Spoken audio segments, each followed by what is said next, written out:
எனக்கு அருமையானவர்களே, ஆண்டவராய் இயேசு கிறிஸ்துவின் இனிய நாமத்தில் உங்கள் ஒவ்வொருவருக்கும் என்னுடைய அன்பின் வாழ்த்துக்களை தெரிவிப்பதில் மகிழ்ச்சி அடைகிறேன். தேவன் நல்லவராய் இருக்கிறார். ஒவ்வொரு நாளும் அவருடைய கிருபை நம்மை தாங்குகிறது, நம்மை தப்புவிக்கிறது, ஏந்துகிறது, சுமக்கிறதல்லவா.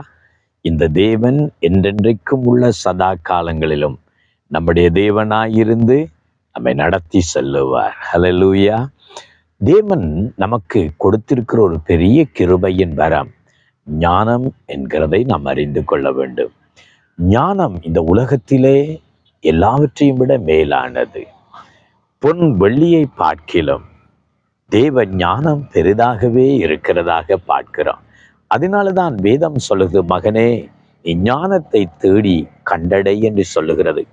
இச்சிக்கப்படத்தக்கது ஒன்றும் அதுக்கு நிகரானது அல்ல. ஆகவேதான் தமிழ் ஒரு பழமொழி சொல்லுவாங்க, கற்றவனுக்கு சென்றடலாம் சிறப்பு என்று சொல்லுவாங்க. ஏனென்றால் அந்த அறிவு, அந்த ஞானம் அவனை மேன்மைப்படுத்துகிறது என்று சொல்லப்படுகிறது. ஞானத்தை நீ தேடினால் அதை கண்டடைவாய், அதை நீ மேன்மைப்படுத்தினால் அது உன்னை மேன்மைப்படுத்தும் என்று சொல்லப்படுகிறது. சில வேளைகளில் இந்த ஞானம் அறிவை அநேகர் அலட்சியம் பண்ணி விடுவார்கள். என்ன அறிவு, என்ன படிப்பு, என்ன ஞானம் என்று சொல்லி அநேகர் அலட்சியம் பண்ணி விடுகிறதை பார்க்கிறான். ஆனால் இந்த ஞானம் எவ்வளவு முக்கியமானது என்பதை நானும் நீங்களும் அறிந்து கொள்ள வேண்டும். இதனால்தான் சாலமோன் என்ற ராஜாவாய் இருந்தவன், ஆண்டவர் ஒரு நாள் அவனுக்கு தரிசனமாகி உனக்கு என்ன வேண்டும் என்று கேட்டபோது தேவனிடத்தின் ஞானத்தை கேட்டான் என்று சொல்லி நாம் பார்க்கிறோம். அவன் வெள்ளியையும் பொன்னையும் கேட்கவில்லை, படை பலத்தை கேட்கவில்லை. தேவனே, இந்த தேசத்தை நடத்தக்கூடிய ஞானம், இந்த ஜனங்களை விசாரித்து நீதி செய்யக்கூடிய ஞானம் எனக்கு வேண்டும் என்று ஆண்டவரிடத்திலே கேட்டான். அந்த ஜெபம் தேவனுக்கு உகந்ததாகவே இருந்தது. அதனால்தான் அந்த ஞானத்தை மாத்திரம் அவனுக்கு கொடுக்கல, கேளாத வெள்ளி பொன், அங்கே பலம் படை எல்லாவற்றையும் தேவன் அவனுக்கு கொடுத்தார் என்று சொல்லி பார்க்கிறோம். ஆகவேதான் சாலமோனுக்கு முன்னாக இருந்தவர்களும் சாலமோனுக்கு பின்னாக அரசாட்சி செய்தவர்களும் சாலமோனை போல ஞானமுடையவர்கள் ஒருவரும் இல்லை. அந்த ஞானத்தை கேட்டு தேசத்தின் கடைமுனை மட்டும் இருந்த ஜனங்கள் அங்கே அவனுடைய ஞானத்தை கேள்விப்பட்டு விசாரிக்க வந்தார்கள். அதில் செபா என்ற ஸ்திரீ வந்து சொல்லுகிறாள், உன்னுடைய ஜனங்கள் பாக்கியவான்கள், உனக்கு முன்னாக நிற்கிற ஊழியக்காரர்கள் எப்பொழுதும் பாக்கியவான்கள். நான் கேள்விப்பட்டதை விட அங்கு பல மடங்கு இங்கே நான் வந்து உன் ஞானத்தை பார்க்கிறேன் என்று சொல்லி அவனுடைய ஞானத்தை புகழ்ந்து பார்க்கிறதை பார்க்கிறோம். அவன் இந்த நாட்களிலே தேவன் நமக்கு ஒரு வேத வார்த்தையை கூறுகிறார். யாக்கோப்பின் புஸ்தகம் 1 அதிகாரம் 5வது வசனத்துல ஆண்டவர் சொல்லுகிறார், உங்களில் ஒருவன் ஞானத்தில் குறைவுள்ளவனாய் இருந்தால் யாவருக்கும் சம்பூர்ணமாய் கொடுக்கிறவரும் ஒருவரையும் கடிந்து கொள்ளாதவரும் ஆகிய தேவனிடத்தில் கேட்க கடவர் என்று சொல்லப்படுகிறது.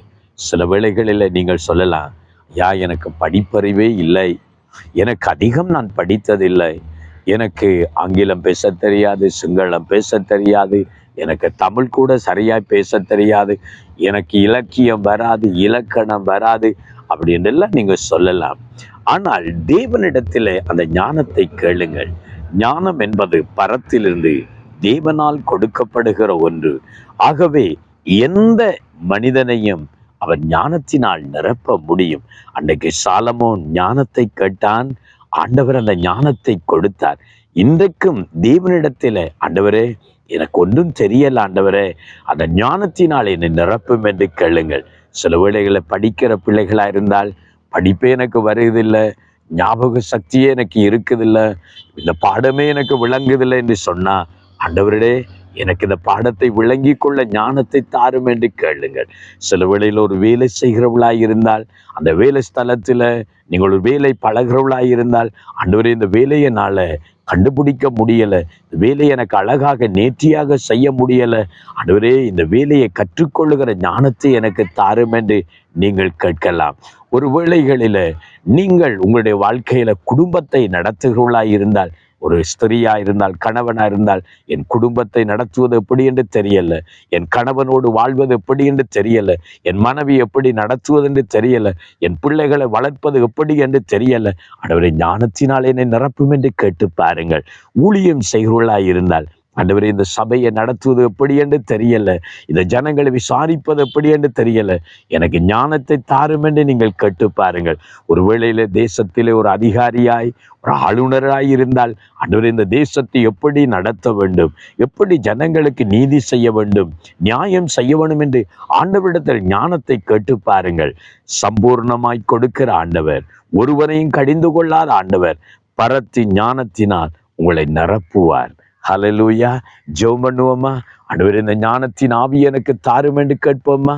பிதாவே, இந்த நேரத்திலும் யார் யார் ஆண்டவரே உம்முடைய பிள்ளைகள் இந்த ஞானத்துக்காக ஜெபிக்கிறார்களோ, படிக்கிற பிள்ளைகளா இருக்கலாம், வேலை செய்களா இருக்கலாம், குடும்பத்தின் ஆண்டவரே நபர்களாய் இருக்கலாம், ஊழியம் செய்வர்களா இருக்கலாம், ஒரு அதிகாரத்தில் உள்ளவர்களாக இருக்கலாம், ஞானம் இல்லையே, எனக்கு ஞானம் வேண்டும் என்று சொல்லி யார் யாரெல்லாம் விண்ணப்பிக்கிறார்களோ, தேவன் இந்த ஞானத்தின் ஆவியினால் நிரப்புங்க. ஒரு விசேஷித்த ஞானத்தை கொடுங்க. சாலமோனுக்கு ஞானத்தை கொடுத்து தேசத்தில் அவனை மேன்மைப்படுத்தின தேவன் இன்னைக்கு ஞானத்தின் ஆவியினால் ஒவ்வொருவரை நிரப்புங்க. கர்த்தர் ஆசீர்வதிக்கும்படியாக உம்முடைய அன்பு கரத்துக்குள் உம்முடைய பிள்ளைகளை ஒப்பு கொடுத்து இயேசுவின் நாமத்தில் ஜெபிக்கிறோம் நல்ல பிதாவே. ஆமென், ஆமென். ஞானத்தில் குறைவுள்ளவராய் இருக்கிற நீங்கள் சம்பூர்ணமாய் கொடுக்கிற தேவனிடத்தில் கேளுங்கள். நிச்சயம் உங்களுக்கு ஞானத்தின் ஆவியினால் நிரப்புவார். God bless you.